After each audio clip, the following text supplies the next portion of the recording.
the President of the United States. The President and the First Lady came with lavish praise for the troops. He said they were incredible, their hearts touched by fire. And he said this was a war that ended not with a final battle, but with a march towards home. I'm proud to finally say these two words, and I know your families agree. Welcome home. Welcome home. Welcome home. This was a tricky speech. President Obama had to praise the military, but not a war that he once called dumb.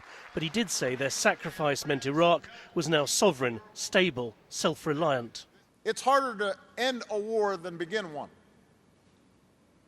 Indeed, everything that American troops have done in Iraq, all the fighting, and all the dying, the bleeding, and the building, and the training, and the partnering, all of it has led to this moment of success. This speech is intended to draw a clear line underneath a war that divided America and divided America from its allies. In one sense, President Obama's election was a reaction to that conflict, and his foreign policy has been driven by a desire to rehabilitate America in the eyes of the world. Iraq declared A war based on a false premise that Saddam Hussein had weapons of mass destruction began with shock and awe and what looked like an easy victory. But the occupation was ill thought out and descended into a turmoil of violence. Doug Feith helped Donald Rumsfeld plan the invasion, but acknowledges it's changed America. The fact that the war didn't go well after Saddam got removed has, I think, made Americans, at least for the time being, more reluctant to consider military action.